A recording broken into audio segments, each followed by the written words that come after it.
Hi friends, welcome to my channel. இன்றைக்கி நம்ம இந்த வீடியோவில் பார்க்க போகிற ரெசிபி என்ன அப்படின்னா மஷ்ரூம் கிரேவி. நீங்கள் இப்போ தான் எங்கள் சேனலுக்கு விசிட் பண்ணுறீங்க அப்படின்னா மறக்காமல் லைக் பண்ணுங்கள், ஷேர் பண்ணுங்கள், சப்ஸ்கிரைப் பண்ணுங்கள்.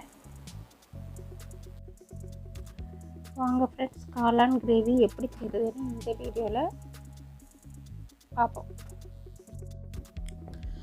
மஷ்ரூமில் செலீனியம் அப்படிங்கிற கெமிக்கல் கண்டென்ட் நிறைய இருக்கான். இது சாப்பிட்டா ரொம்ப நல்லதான். எப்போ படித்தது. இப்போ நம்ம டிஷ்ஷு ரெடி பண்ணுவோம். அதுக்கு முன்னாடி அதுக்கு தேவையான மசாலா அரைக்கிறதுக்கு ரெடி பண்ணுவோம். ஒரு பேன் எடுத்து ஹீட் பண்ணிக்கிட்டேன். அதில் ஆயில் ஒரு 3 ஸ்பூன் எடுத்துக்கிட்டேன். ஆயில் ஹீட் ஆனது அதில் சீரகம் ஆட் பண்ணுறேன். சீரகம் நல்லா பொரிஞ்ச உடனே அதில் கொஞ்சமாக சோம்பு ஆட் பண்ண போகிறேன்.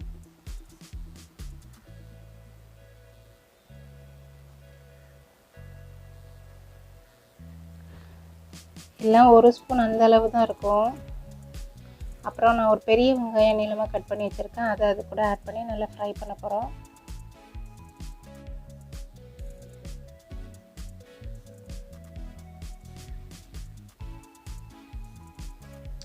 வெங்காயத்தை நல்லா மிக்ஸ் பண்ணி விட்றேன்.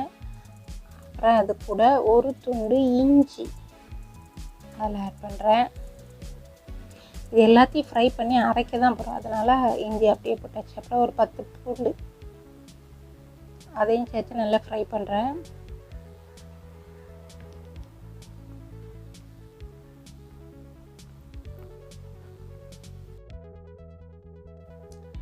வெங்காயம் பூண்டு எல்லாத்தையும் நல்லா மிக்ஸ் பண்ணி விடுவோம். அப்புறம் இது கூட 3 தக்காளி ஆட் பண்ணுறேன். முழுசாகவே ஆட் பண்ணுறேன். நீங்கள் வேணால் கட் பண்ணி சேர்த்துக்கோங்க. நான் அப்படியே போட்டேன். எல்லாத்தையும் திரும்ப மிக்சியில் கிரைண்ட் பண்ணி எடுக்கப்புறம் பேஸ்ட்டாக, அதனால அப்படியே போட்டு நல்லா ஃப்ரை பண்ணி எடுத்துக்கிறேன்.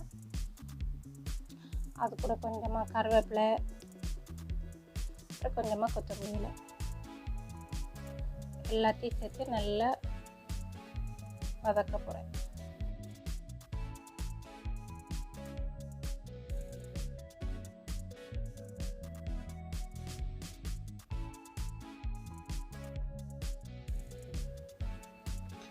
வெங்காயம் நல்ல ப்ரௌன் ஆகிற அளவுக்கு நல்லா வதக்கிடும்.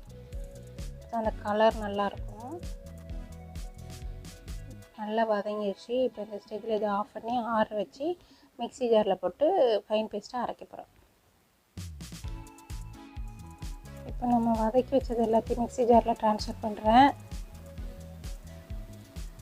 அது கூட தேவையான மசாலாவையும் சேர்த்து அரைச்சிடலாம். ஒரு 10 முந்திரி பருப்பு எடுத்துக்கிட்டேன். கொஞ்சம் டேஸ்ட்டு ரிச்சாக இருக்கும்.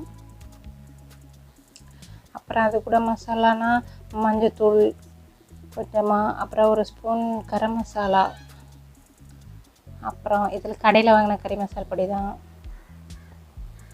1 ஸ்பூன் கொத்தமல்லி தூள், 1/2 ஸ்பூன் வத்தப்பொடி. காரம் ஜாஸ்தியாக வேணால் ஒரு 1/2 ஸ்பூன் சேர்த்துக்கோங்க. அப்புறம் இதுக்கு தயிர், 1 கிண்ணம் தயிர் எடுத்துக்கிட்டேன், புளிக்காத தயிர். எல்லாத்தையும் சேர்த்து மிக்சியில் போட்டு அரைச்சி எடுக்கணும். இப்போ நம்ம கிரேவி ரெடி பண்ணலாம். ஒரு 3 ஸ்பூன் ஆயில் ஆட் பண்ணியிருக்கேன். ஆயில் ஹீட் ஆனதும் கடுகு, அப்புறம் என்ன ஆட் பண்ணுவோம், உளுந்தம்பருப்பு. கடுகு உளுந்தம்பருப்பு நல்லா பொரிஞ்சதும் கருவேப்பிலை. இதெல்லாம் பொரிஞ்சப்புறம் அரைச்சி வச்சுருக்கிற மசாலாவை இதுக்குள்ளே ஆட் பண்ணி நல்லா வதக்க போகிறோம்.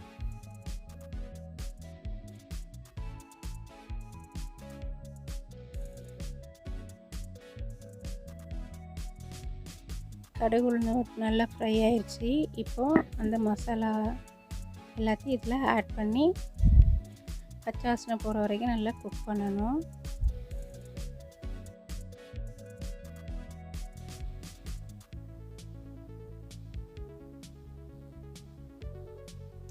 கிரேவி கட்டியாக இருந்ததுன்னா கொஞ்சம் தண்ணி ஆட் பண்ணிக்கோங்க.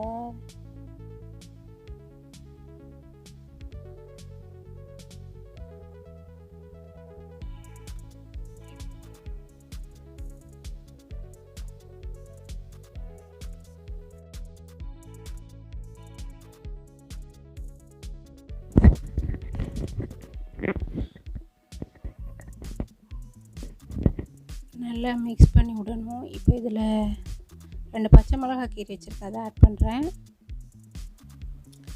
அப்புறம் இந்த டிஷ்ஷுக்கு தேவையான சால்ட்டு, 1 ஸ்பூன் போடுறேன். தேவையான அளவு போட்டுக்கோங்க.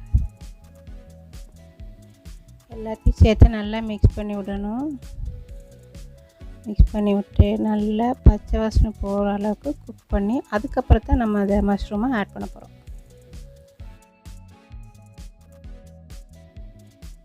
கிரேவி நல்லா ஃப்ரை ஆயிடுச்சு. இந்த ஸ்டேஜில் நம்ம மஷ்ரூமை ஆட் பண்ணலாம்.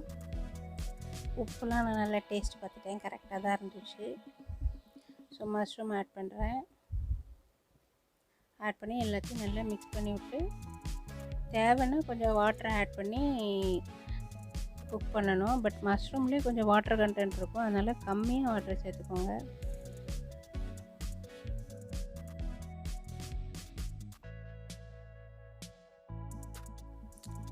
இப்போ இதில் கொஞ்சமாக வாட்டர் ஆட் பண்ணி லிட்டு போட்டு மூடி நல்லா குக் பண்ண போகிறேன்.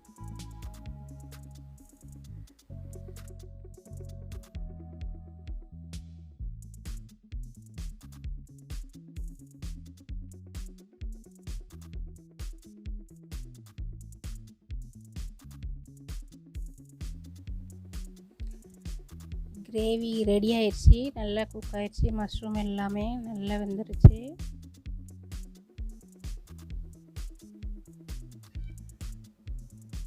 இப்போ இதில் கொத்தமல்லியில தூவி நம்ம ஸ்டவ் ஆஃப் பண்ணி இறக்கிடலாம்.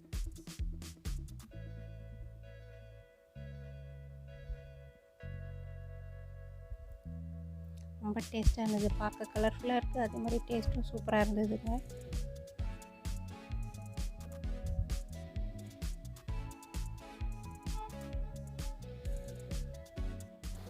சப்பாத்தி, பூரி, தோசைக்கு சிறப்பான சைட் டிஷ்ஷான மஷ்ரூம் கிரேவி தயார். நான் செஞ்ச இந்த ப்ரொசீஜர் உங்களுக்கு பிடிச்சிருந்ததுன்னா நீங்கள் ட்ரை பண்ணி பார்த்துட்டு ஃபீட்பேக் என்னன்னு சொல்லுங்கள். மீண்டும் அடுத்த வீடியோவில் சந்திப்போம். தேங்க்ஸ் ஃபார் வாட்சிங். நன்றி, வணக்கம் ஃப்ரெண்ட்ஸ்.